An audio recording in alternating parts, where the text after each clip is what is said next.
without further ado, I will give the word over to Amy Jones, and Amy will kick us off, and I'll let Amy introduce herself. Thank you, Tom, and thank you to the whole Climate-KIC team for this invitation. I guess the slides will appear at some point. Yes, I will put the slides on in just a second. Okay, well, I guess I can start introducing myself. Yes. So, hello everyone. I'm Amy Jones, and I'm the coordinator for the MAR Positive Invest initiative, and I work for MAR Fund, which is a conservation trust fund, which aims to conserve, protect, and restore the Mesoamerican reef, which is based in Mexico, Belize, Guatemala, and Honduras. So MAR Invest, as you can see here, is the business development and finance facility of the Mesoamerican reef. And you can see here the logos of several partners. So I think we can directly jump into the presentation, please, Tom. Okay, so MAR Invest is an initiative, and the goal is to unlock private capital for investment in reef conservation in the Mesoamerican reef, or MAR, ecoregion. So as you can see on this map here, this is where we are based, where the project is focused on the Caribbean side of Mexico. And the reef spans down from that coast to Belize, Guatemala, and Honduras. So it's the largest reef in the Atlantic Ocean and the longest transboundary reef. However, it is under some important threats, such as coastal development, overfishing, poor wastewater treatment, and of course, climate change. So the objective of the MAR Invest is design a blended finance mechanism to invest in market solutions that contribute positively to the health of this reef and the resilience of the coastal communities, which is about almost 3 million people coastal living on this coastal area. And I am not seeing the bottom of the slide. I don't remember what was down there. I don't know why it's not appearing. Oh, right. Just to mention that we support market-based initiatives that address these main threats. So we're not looking only at conserving or restoring reefs, which is the usual conservation approach, right? It's really looking at enterprises or market initiatives that can reduce those main threats so that we improve the health of the reef. Next slide, please. So this is just an overview to let you know how it's structured. So MAR Invest is an alliance of different partners that have speciality and more than just conservation. So, for example, to connect with the private sector, we have partners, experts in finance and business development, but of course also the link with the governments and people on the field that can actually do the monitoring in the water. Sorry, can you go back? So just to explain a little bit how it's organized. So our main investor is the Global Fund for Coral Reefs, which is a program of the UN. And they provide both catalytic and concessional capital to MAR Fund, which is organizing this whole initiative. Then the way it's organized is that we have several partners working on pipeline development. So we do that through grants and market-based leadership programs. And also an acceleration program, which is more focused on enterprises that already exist, but need a little bit of help for acceleration and business and finance to let it grow. And we also have a section called here Transactional Services, which aim to support these companies, how can I say, mature a bit more in their financials. And this will allow them then to be connected with specific investors in their scope. Impact and evaluation, as I said before, we have a specific team doing monitoring and evaluation and also helping us identify the positive impact that any project that comes into our portfolio can have. And finally, the financial options. So as I mentioned before, we design specific financial mechanisms or products for the needs of this portfolio. And so we can work with grants, loans, what we call concessional loans, so with specific conditions, and also a guarantee facility. And all of this is the aim is to have a positive, to create a positive ecosystem of businesses, and also to attract, mobilize more funding from the private sector to this region. Next slide, please. So just to share with you a couple of results, it's been 2 years now that we've been working on this initiative. So we started with the mapping of what exists in these 4 countries in the space of the reef. And we identified, I'm sure a lot of you have the same issue, that these enterprises or these projects are very early stage. They lack maybe some technical skills or financing. So that was sort of the initial scoping of this region, and it helped us define how we structured this program. So what we've done is that we have technical assistance for early stage initiatives. And I'll maybe mention this example later, the king crab aquaculture. We have a program, like a mentorship program, which is called Build and Connect, that focuses on early ideas, market ideas, and for people to help them gain sort of these leadership skills to start to create. They might have a great idea for the reef, but they have no business or technical skills of how to bring that project to life. So last year we had 21 people going through this program with 14 different projects that have a positive impact. So that was a great first year. Then we have the acceleration program, which I mentioned before, is that stage just a little bit further. So the companies already exist, they might already have some sales, but they're having difficulty to raise more funds, specifically in the context of this region of the Mar, which is maybe perceived as high risk because of environmental risks or political risk, economic risk. So really we're trying to help them mature enough and maybe reach out to the right investors for their specific case. And we have some examples here: upcycling of sargassum, ecotourism, wastewater solutions, and solid waste. So really trying to address those main threats in this region.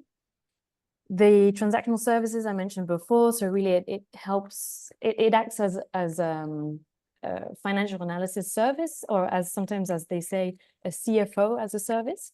And we've helped different companies to date. We mobilized 3.9 million for reef positive companies in this region. And the monitoring and evaluation, we have to do a baseline evaluation of all these different indicators that we have, and we continue to monitor these different projects along the course of the project. And last but not least, just to mention a couple of things on the financial options. So that we have, from our main donor, the GFCR, we have some financing, philanthropic, but also catalytic and concessional loans. So we are able to, let's say, design, tailor the financial product based on the need of the companies in the region. And we have also created the guarantee facility, which allows us to sort of play around, if I can say, with the different financing mechanisms, really to adapt it to the needs of the region.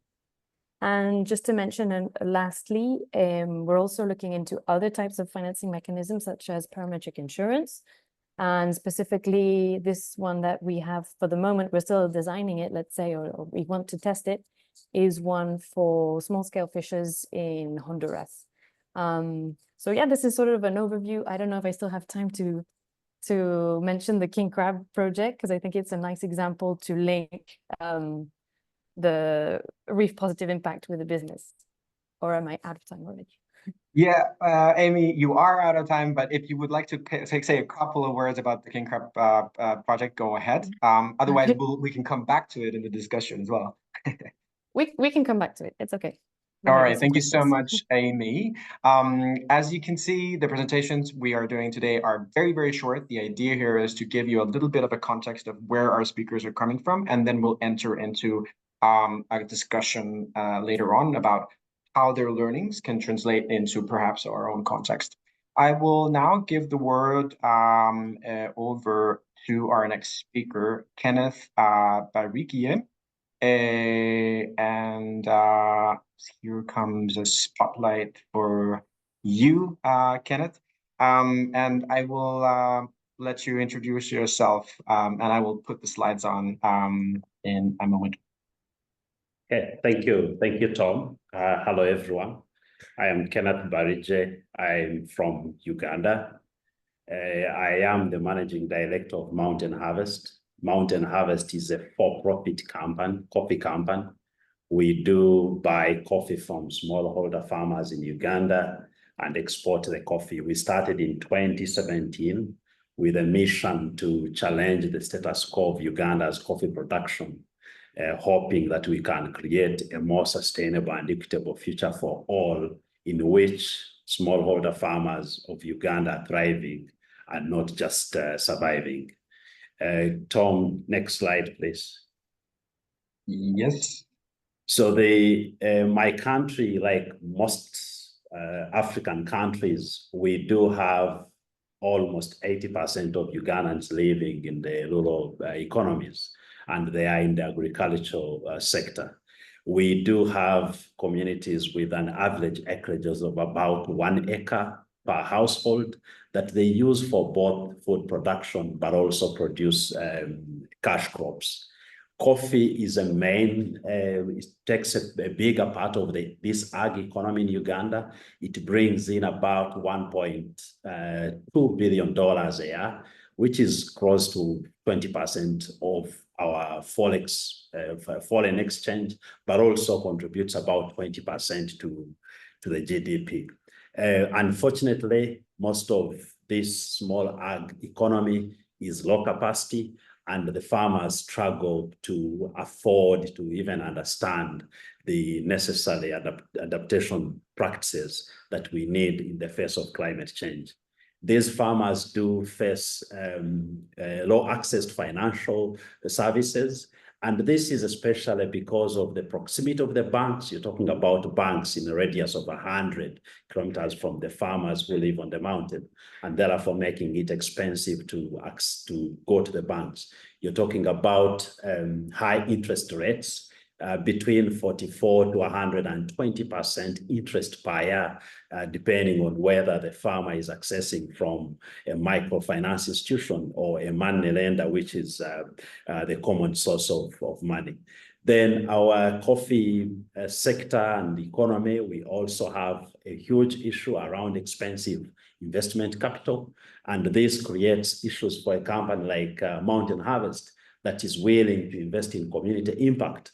We find it very expensive to afford the practices that are necessary to invest in regenerative agriculture, to also pay farmers a better price. We also work in an economy, a coffee pricing system that disconnects the pricing in the production country from the cost of production. So the pricing all over the globe is based on these commodity markets somewhere in New York and London for Arabica and Robusta respectively. So whatever happens in Uganda, if it's too much rains or less rains, more expensive labor, it doesn't matter. Well, as long as prices change in Brazil and Vietnam, the world expects the Ugandan coffee farmer and the Ugandan intermediary like Mountain Harvest to react to the change. And this leads to loss-making ventures at both the smallholder farmers and intermediaries like Mountain Harvest. Next slide, please. In 2017, Mountain Harvest started to try and challenge this. We figured out that if we could produce more premium products, and that is coffee, we could delink the pricing from the commodity market. And if we can delink the pricing by delivering high quality coffee, delivering impact for the farmers, and targeting buyers who are conscious of the impact and the effect on climate change, then we could afford a price that allows us to provide services to the farmers, services that start with financial access, income diversification, to utilize maximally the piece of land while also promoting regenerative agriculture and a better ecosystem. And then these services, the smallholder farmers, would deliver a higher quality premium coffee that we sell for a higher price. So basically, in summary, that is our business model. Next slide. In around 2020, we started now providing specific financial related services to the smallholder farmers. And the lessons we've had, so basically here we are training the farmer in financial literacy, and we are providing them with microloans because the banks refuse to finance them. They take them as high risky. So we've learned that the reason we've achieved a 99 repayment rate in an economy where the commercial banks rate the farmers to be high risky, rating them below 50 expected repayment, it has been built on trust and compliance that is group-based. So the group provide security for the others, guarantee for the other group members. We've then seen that the high cost of money and the cost of production that is linked from pricing increases the risk of the farmer. So the commercial banks rate them high risk because their business they are running is not able to generate money, and that's why they may fail. Or the money they are accessing is highly, it's at a high cost. We've also learned that farmer trainings, plus focusing on improving the high yields, improving the quality that gives them more money and makes them profitable, makes it easier for the farmers to access, to pay back more the loans and therefore access more money. And then building transactional history is reducing their risk rating. And this is now at a point where we've started now transitioning the groups that started borrowing at the beginning to the commercial banks while we recover that money and now bring on other smaller groups. And lastly, we know that whereas Mountain Harvest would like to do much more, there are still policy issues that need to be addressed by our country to allow us growth. For example, we have a limit at which point we can no longer provide these microloans. We would have now to register as a formal banking institution, and that would come with requirements, for example, that require us to have collateral security, which the farmer does not have. Thank you. Thank you so much, Kenneth. A lot to discuss and bring forward to the discussion. We'll move on to our next speaker and then get back to discussing in a little bit. Our next speaker is Arnold Shoko from joining us from Tanzania. We'll continue with the entrepreneurial perspective, learning from entrepreneurs. So Arnold, go ahead. You are on the stage.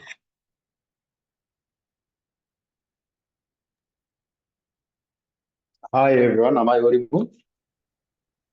Yeah. My name is Arnold Shoko. I'm the founder of Lima Africa. I'm a marine scientist and a climate entrepreneur.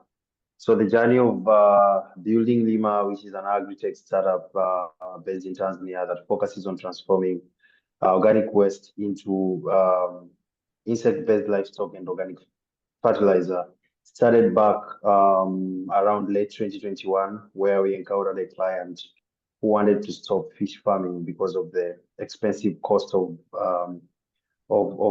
farming. And from then is where we realized the huge gap and the struggle of these farmers to sustain their dwindling profits. And the main result is they are depending on raw materials or conventional feed ingredients which are unsustainable, issues like soybean, issues like fish meal, which are all unsustainable, and they are also dwindling in their production.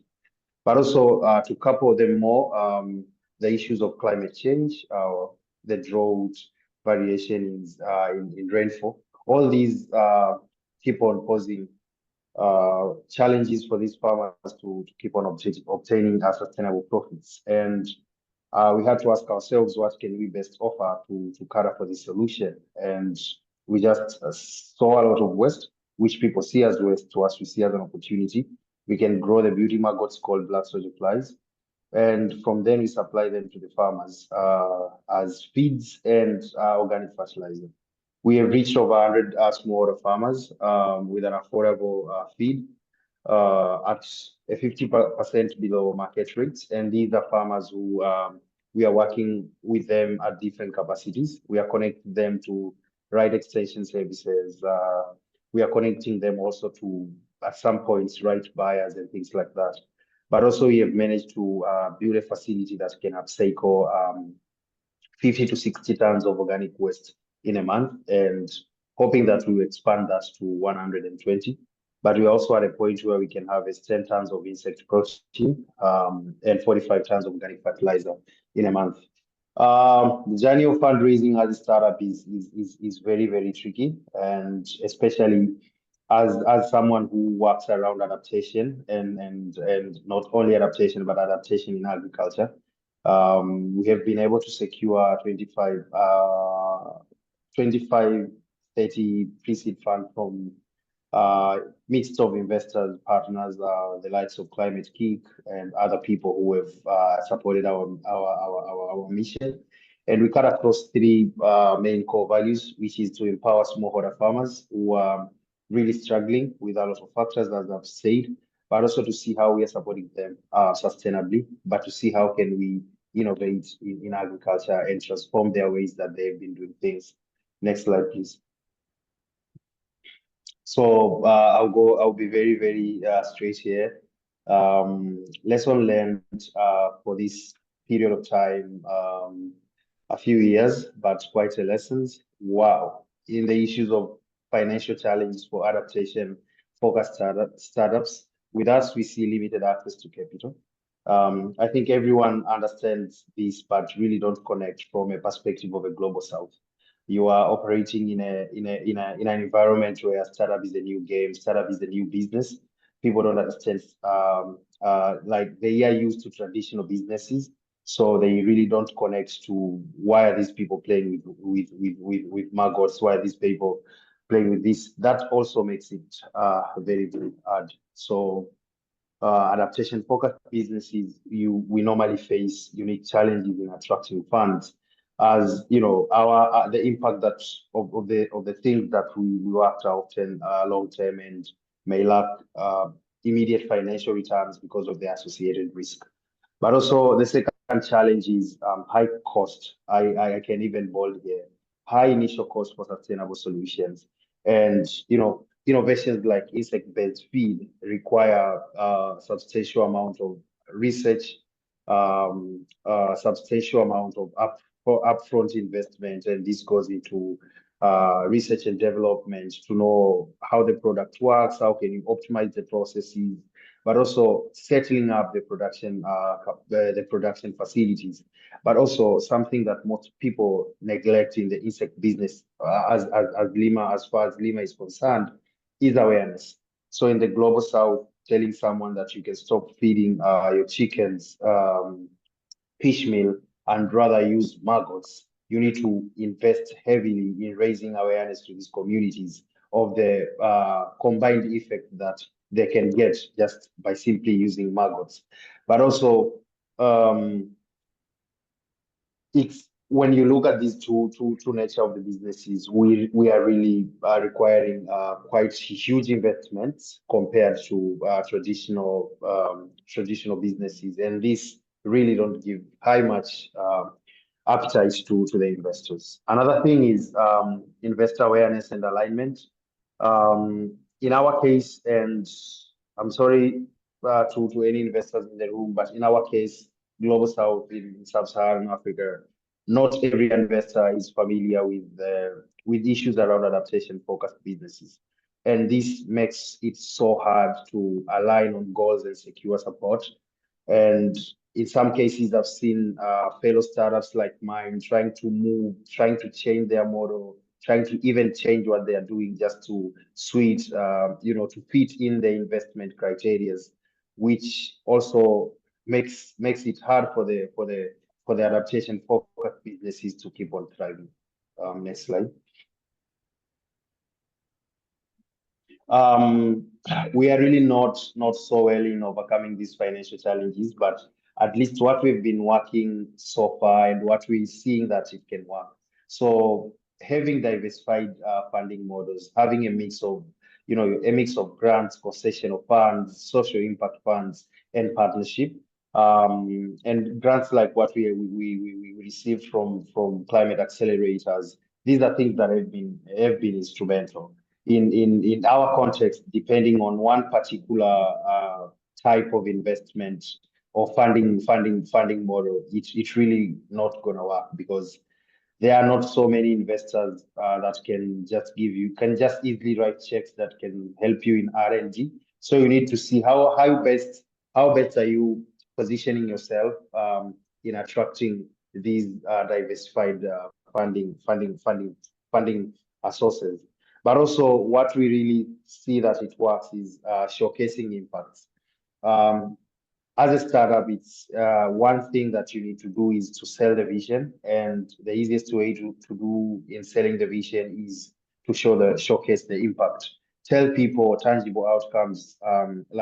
So with us, we normally have a field visit and we show people these are what smallholder farmers are saying about our products. People experiencing reduced cost of feeds, reducing cost of fertilizer, but also improve product quality and things like that. But also what we do, for instance, now we are looking to partner with one organization that can help us in quantifying our environmental benefits, like issues of how best is our solution, like how fit is our solution in terms of greenhouse gas emissions, in combating the greenhouse gas emissions, but also all these environmental benefits that are associated with just upcycling organic waste. We want to showcase our impacts. We want to tell people this is what we're doing. And by doing so, you attract these impact-focused investors, which most of them are also not from the global south. So you also, it's a long game. It's a more of a polite business. You don't go with emotions in this particular route. But another thing is we sometimes attend different sessions just to share the cases and the struggles that startup founders face in building adaptation, like in the adaptation value chain. What are the really struggles? So as these people can see and understand how to align their financial and social goals, especially with the context of Sub-Saharan Africa. What are the risks associated with our businesses? What are the terms that can really fit in our context? It's very tricky for an early stage businesses to receive an equity investment because of the financial systems, maybe nature of the organization and stage of the organization and things like that. But maybe a concessional grant can work.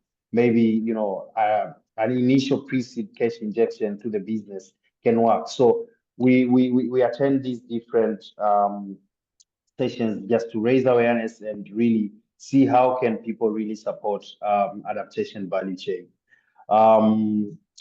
So our journey at Lima Africa in terms of attracting financing has really been challenging.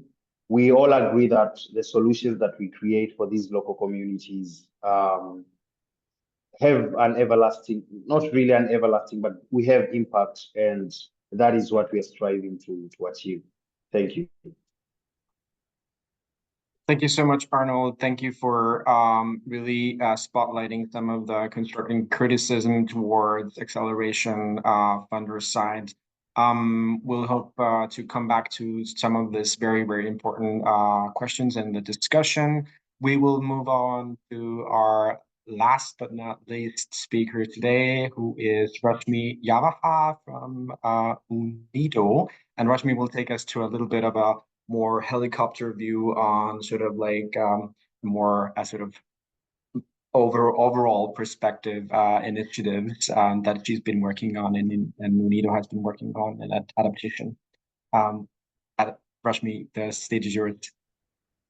Yeah, thank you. Is it possible to share my presentation? I have your presentation here, so I'll share it from my side. Just 1 second. Yeah. Thank you.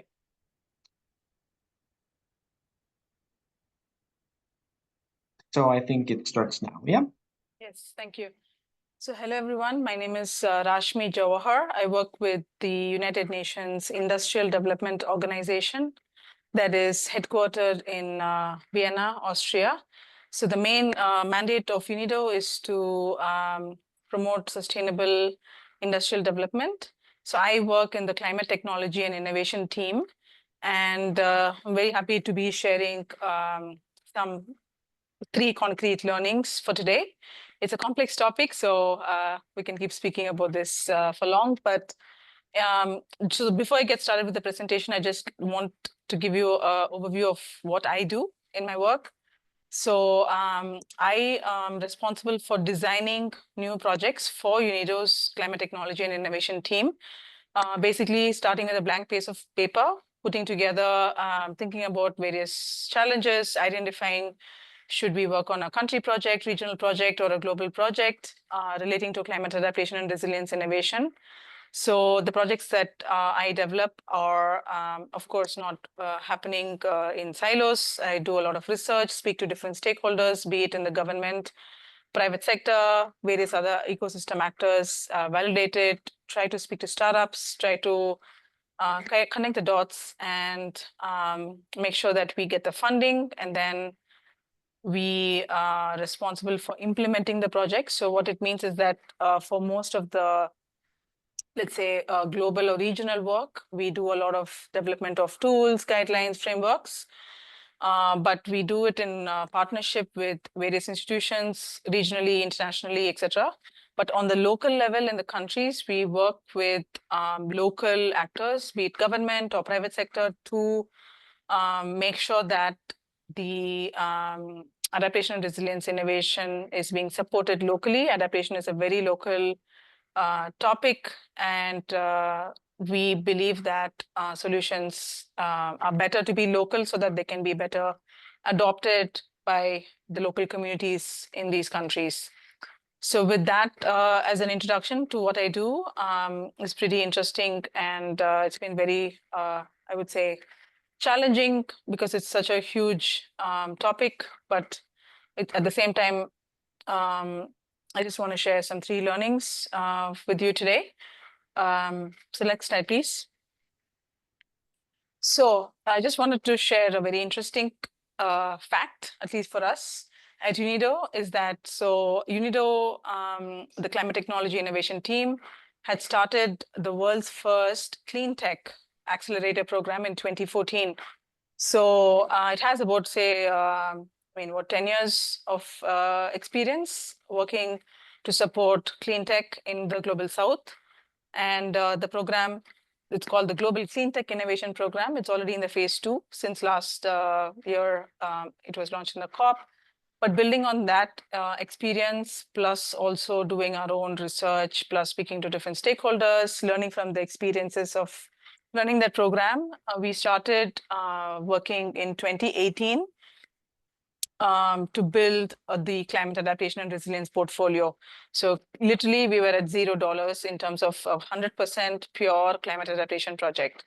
So today, just a few years from then, we are at a $250 million worth of a portfolio. From working with different funders like the Global Environment Facility, the Adaptation Fund, and other bilateral donors. And we're also looking to work with various family offices, foundations, and as well. So I just want to highlight the fact that adaptation has been there since ever. However, as we all know in this room, that adaptation is complex, and it was probably not, how do I say, given its due importance. And now, as we have the climate crisis spiraling, especially in the Global South, the effects are going to be immense. So I'm really glad to finally have the opportunity for all of these actors to come together, to work together to find solutions. So that is the message I wanted to share, that yes, climate adaptation and resilience is important, and it is getting importance at various levels, be it at the local, country, regional, as well as the national, as well as the international levels as well. So next slide, please. So since we are, tasked as the UN entity to work with the sustainable industrial development, we also have a mandate to work with startups and MSMEs in the Global South.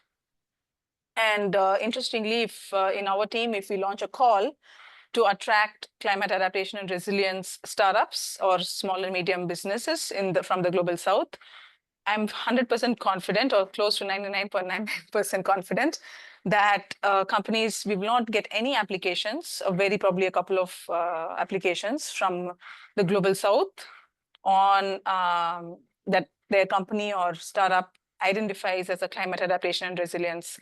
This is not to say that the climate adaptation and resilience is not existing.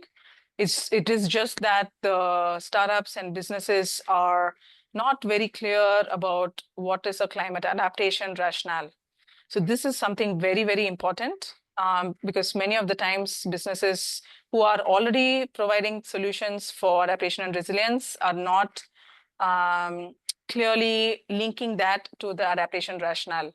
So UNIDO, we have working with, of course, different funders and other stakeholders. We have, while developing these projects, we have a clear, how do I say, guidelines on how to assess if a company or a startup or a product is contributing to adaptation and resilience of a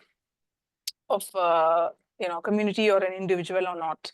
So this is very, very important, and we can assess the companies.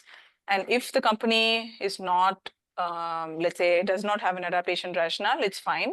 It could be mitigation or it could be some other benefits, which is great. But if there is an adaptation rationale, then we can work together with the MSME or startup or entrepreneur to integrate that into the business model, which is very crucial. As it will really attract not only private sector investment, but also make sure that the business model itself is resilient and also adaptable to climate change, and also communicating the right message to the stakeholders who are buying that product. So this is also just to say that, as you all know, the climate adaptation field itself has been struggling, especially with the private sector, attracting the private sector investment. And traditionally, adaptation projects have been more from the governments, but this is something we would really, really like to influence and to change, working hand in hand, not only with the entrepreneurs and the entrepreneurship support organizations like yourselves, but also with working with investors, working with VCs, venture capital, impact funds, etc., because these instruments are not existing as of today. So as some of the speakers spoke before me, we need to find new solutions that work for companies from the global south that are working on adaptation and resilience, because otherwise, with the traditional status quo, it doesn't work. So it is promising that for many of the challenges that we have today, and that's going to be coming tomorrow, a lot of the solutions are not yet there. So I hope, I mean, there are a lot of you in this room today that you are working on some solutions. And we are really, really excited to learn from you and to share your work with the wider community. Let's go ahead to the next one. So another important learning I wanted to share with you is that traditionally, adaptation and resilience has been solutions. When you talk about a solution, it really immediately the first point of contact is the food and agriculture space, which is important, of course, in all the countries in the global south and also in the north. Every country prioritizes agriculture, and especially in the global south, at least 70 to 80% of the GDP is coming from the community which is working in agriculture and food. It's a very important topic. But what we would like to stress today is that adaptation, climate adaptation and resilience is something which is very interdisciplinary, which is something which is very intersectional. So we are also consciously looking for business models from other sectors as well. Like, for example, fintech or digital tech, it could be blue economy, it could be urban adaptation and resilience solutions, it could be health. And of course, these are some of the main areas which are also prioritized by countries in the global south in the national adaptation plans. So, so with this slide, I just wanted to stress the point that, yes, adaptation is usually seen in the food and agriculture sector, but it doesn't necessarily have to be. So there's a lot of opportunity for all of you innovators and organizations in the room to also know that, just to be open and to see different business models. And I also want to just end with the fact that I think this space itself is a very interesting space, dynamic space. There's a lot of people really looking to listen to each other. And I genuinely mean that because I think adaptation and resilience innovation is a space where it's very linked to the social issues. And so I really believe that the startups, the support organizations, governments, the local communities, and other local actors really have an opportunity to not just focus on the climate adaptation rationale, but also, since climate is really linked to livelihoods, jobs, education, health, and whatnot, it's a really good opportunity to think about how to solve multiple challenges with the adaptation solutions that the startups and small and medium businesses are developing. So that gives me and us at UNIDO a lot of optimism. So I would like to just close with that and going to the last slide. So yeah, I just put this quote in here just to reiterate the fact that, yes, all of the companies that we are supporting, we would like to see them creating impact on the ground for their local communities. But at the same time, we are very, very cautious, and we really want the companies to become profitable and scalable, because that's the only way to become sustainable. So that's the point that I would like to stress. And thank you so much for your time, and looking forward to the discussion. Thank you so much, Rashmi, for also your learnings. Now we will move into a little discussion between the speakers around what we just have been hearing. So I'll invite back all of our speakers into the spotlight. So I'll add here Amy, and I wonder actually, Amy, perhaps you would like to kick us off with. So you started us off, and now I've been hearing from Kenneth, Rashmi, and Arnold. I'm sure that you are resonating with the challenges and opportunities that they have been talking about. So I was wondering what has stood out for you, and how have you been working in your initiative with some of the similar challenges? Yes, thank you, Tom. I absolutely agree with all the lessons learned that I've been hearing from the rest of the speakers. Especially, I think, on the cost of money. I think that was when I heard, I think it was Kenneth mentioning that. That's something that we're seeing here a lot. It's very costly for all of these what we call reef positive enterprises to access funding. So what we're trying to do is create this space. We have this great platform that our donor is creating. It's this blended mechanism. So between philanthropic, or what we call catalytic funding, and the mobilization of private capital, we're able to sort of reduce the cost of reaching that funding. So that's what we're trying to do here in this region. And also, I think the issue of policies is, as we have started, the more and more we hear about these different startups and companies, the challenges that they face is that we're still seeing a lack of regulatory frameworks or public policies that allow them to grow in this space and to mature enough. So it's quite difficult for them, even if they get a bit of seed funding or initial, or they can raise some funds, it's still quite difficult for them to navigate, and they've got quite a lot of barriers along the way. If I can mention just one example, is we looked into the potential of seaweed mariculture in Belize, which seems to have a great potential because it creates a great reef positive impact, another source of income for coastal communities. However, in Belize, there's still no commercial regulatory framework to grow and sell seaweed. So it's still all under research permits. So it's a very, very small scale. It's a very different context. And so the first thing, if we want to sort of grow this industry, it would be to tackle the regulatory challenges there. So it's something that we're looking into with catalytic funding and how we can support different organizations or groups move this forward. Thank you, Amy. I would want to bring in Kenneth here. That you also mentioned, policy and sort of like a policy sort of environment being one of the sort of big blockers here. What would you like to see from a group like this? What can we do to sort of change the environment for the better for in your context? So thank you. In my context, I think what is important is understanding the capacities at the local level, at the farmer level. So when my government is designing policies to protect the borrower, to protect the banking institution, and of course protect the economy, they are thinking of people who are in the money economy, people who are running commercial businesses, people who are able to secure collateral security for their borrowings.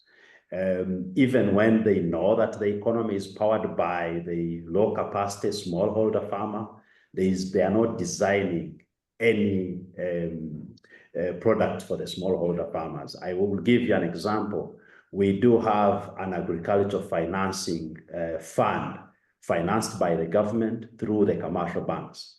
But as soon as you are above $1,000, you need to secure this financing. The smallholder farmer is also working in a land system that does not give them any land title. So they don't have certificate to the title, which makes it complicated. There was a question in the chat room about what we are doing at influencing policy. Mountain Harvest is a small startup. We are based on the mountains. We are based on the mountains where we grow coffee. The policymakers live in the city. We do not have the resources to go and invest in time for influencing policy. So to your question, we have not started. Then there was also, allow me comment about one of the things that piqued my interest here, as others presented. Arnold talked about the long-term need for the financing that we get when Mountain Harvest is a for-profit company. It has become profitable. We can easily get finance to buy coffee from the farmers. When we have demonstrated that over the years we have invested in assets that build the resilience of the farmers, assets that make the land more adaptive to climate change, we do not have investors who understand this. Most of the investors are looking at immediate financial returns, which makes it complicated for an intermediary like us who are willing to invest in these long-term ventures. Thank you. So one of the things that is sort of coming out here for me and the patterns of also in what we've been talking about is the sort of complexity of impact, showing impact in adaptation solutions, which can be so myriad of different ways of going about them. Arnold, I was wondering if in your experience in the accelerator program and sort of the journey that you have been on, what are some learnings about how you have been going about sort of understanding impact and how to like communicate that to investing sort of communities, and what can we learn from that? And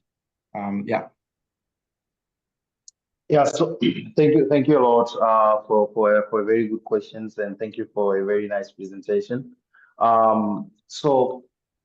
And this is something that I've come to realize over the past few months is if we were not part of the climate accelerator, then would ever not had a chance of understanding that you can measure your impact, and even just knowing what we are doing. Are we an adaptation startup, or are we just solving the problems that exist? So we had a chance of having a climate adaptation validation sessions and sharing our impacts through the trainers and facilitators that we had. And funny thing is, what we thought are the impacts were not impact, merely the output. And it can take some time for people to understand that. And with me, if you ask me, is it wrong? Is it right? I really don't think if it's wrong, because you, as a startup, you don't have so many things you don't have so many resources, and you cannot also not do so many things. You only focus on things that comes at hand, and you learn as you grow. So it's hard to communicate impact, because most of the times we just communicate output, like we have trained 5,000 farmers, but okay, what was the impact of the training?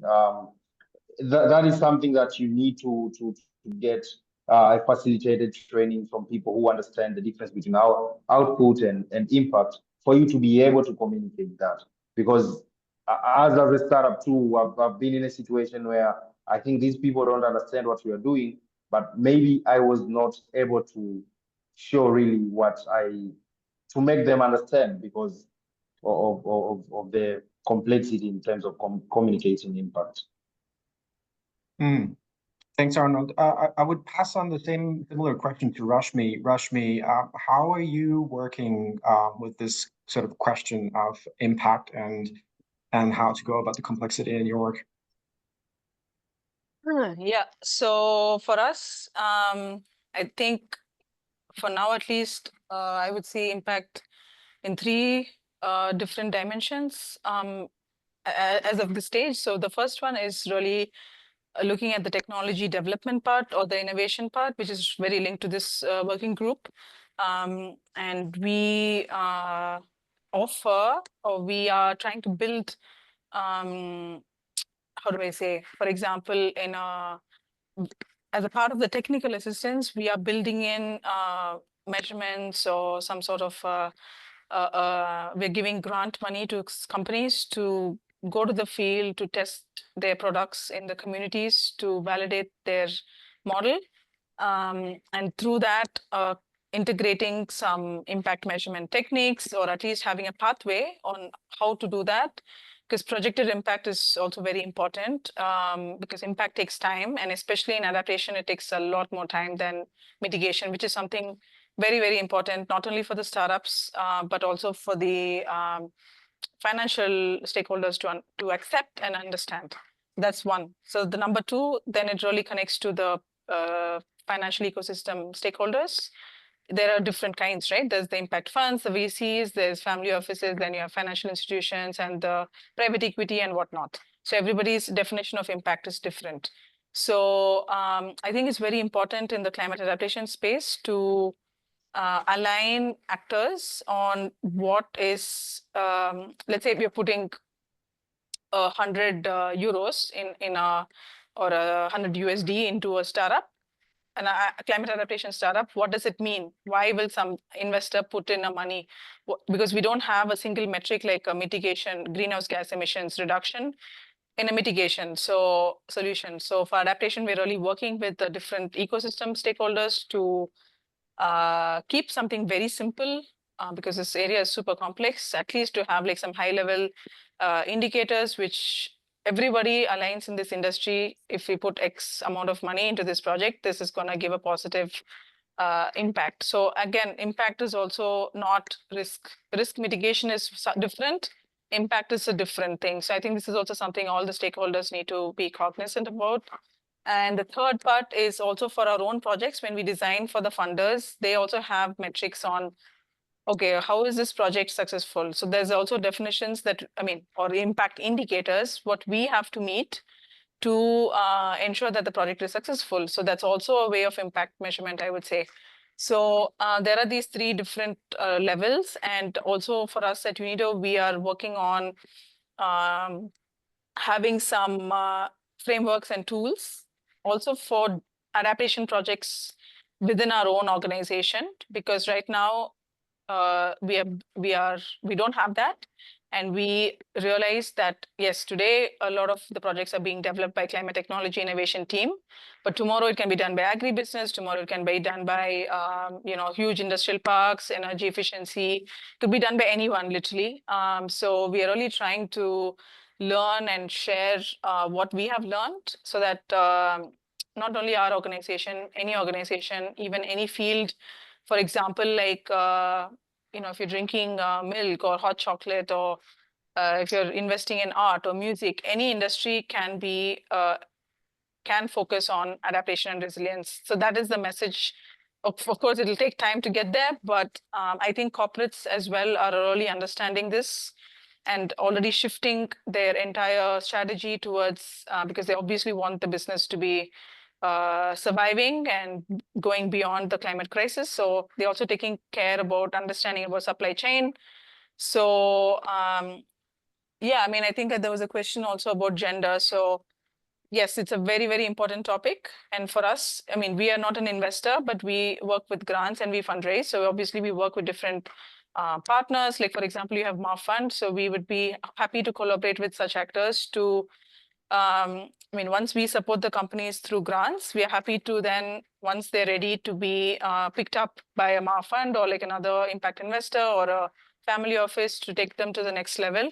And we are happy to, because we see the big picture from innovation to get them to market. So we have a role in pushing those companies through commercialization.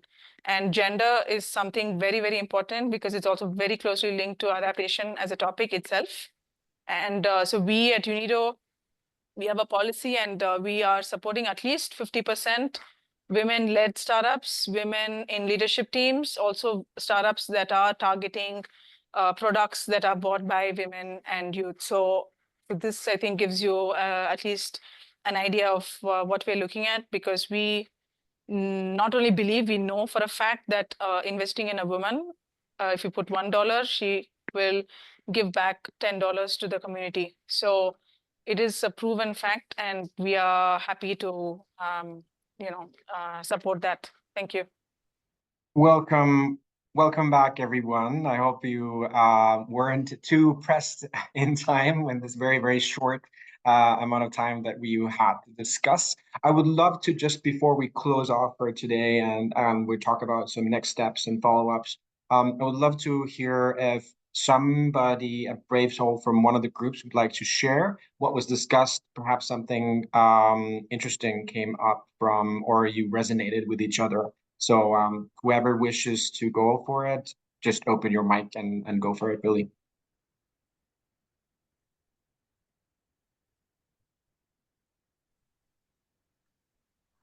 Well, I think one of the things that came out of our discussion was the, a lot of the things that were presented by the different speakers resonated very strongly, across programs in multiple countries, the similar sorts of challenges being seen. And I think, the access to finance, particularly for early stage ventures, and the early stage of many of these adaptation businesses is a real challenge, because in many countries, as people said, the system isn't very well set up to support them.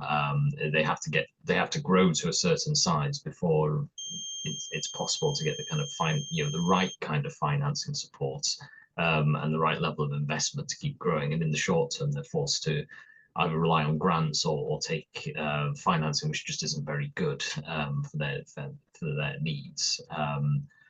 And of course, also the other problem is just the sort of low levels of technical knowledge around adaptation, and sometimes in the enterprises, but very much amongst the customer base, amongst communities, amongst investors, and so forth, which also hampers efforts to push forward the solutions in this space. And a few other things were said, but I think those are probably the two big points that came out. Thanks, Neil, for sharing. I'd love to for this to be brought on to further meetings and wherever we're going after this meeting as well. I'd love to invite somebody who we haven't perhaps yet heard from today to also share what has stood out for you. What was the discussion about in your little group? What are your hopes?